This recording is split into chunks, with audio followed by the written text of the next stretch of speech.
I got the new Empathy Empty that came out at Worlds. Fantastic yo-yo. It's a little pricey in my opinion.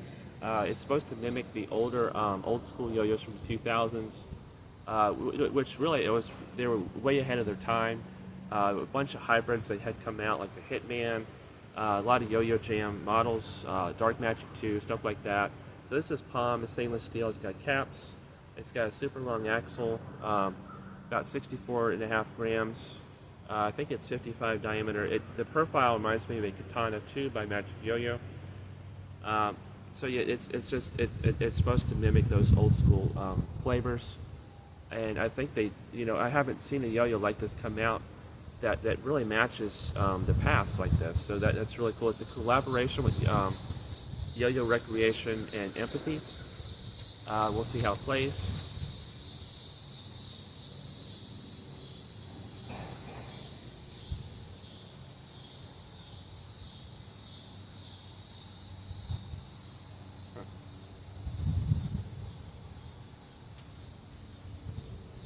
It's like a blast from the past. It's a lot of fun. Like I said, it's a tad bit expensive in my opinion. It's not as performant as I was hoping or expecting. However, spin time is really not an issue in my opinion. And it feels like an old school yo-yo.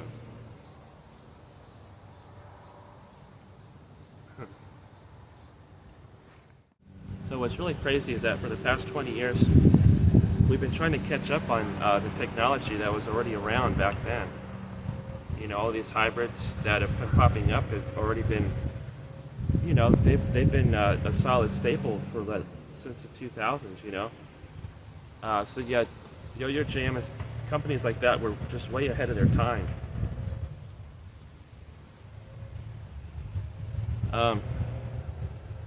So the plastic overpowers the stainless steel for some reason. You could feel it's got more of a plastic feel than a bimetal. The way I would describe it is it kind of feels like playing the Strand by Yo-Yo Friends. It's got this really nice fluffy lightweightness to it. Because from appearances you would think it'd be like super stable, super heavy, but it's just very lightweight, very pleasant to play with. It's a real joy to play with for sure. It's got a lot of mid-weight design.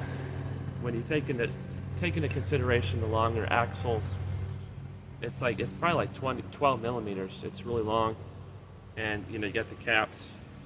The only thing if I designed this, I feel like it would have been really cool if they kind of used like some kind of engraving or like a sticker or something on the caps. That would have been really cool.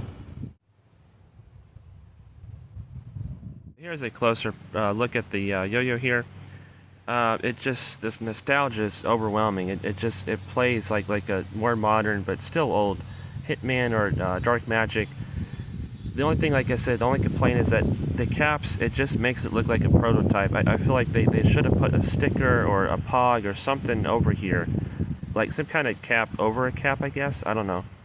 Maybe that's redundant, but anyway, this yo-yo definitely caught my attention. I wouldn't be surprised if it sells out, in my opinion. Just really beautiful. It is a little expensive, and it plays kind of more like an organic /V. So it's not as stable as it looks. However, it is pretty stable. Spin time's good. If you're a collector or whatever, it's definitely worth buying, in my opinion. There's really no yo-yo out there that's like this. It's kind of like, it's got that old like anti-competition vibe to it. How it looks performant, but it really doesn't play as performant as it looks. So looks are kind of deceiving with this yo-yo, but I enjoy it. It's definitely worth buying.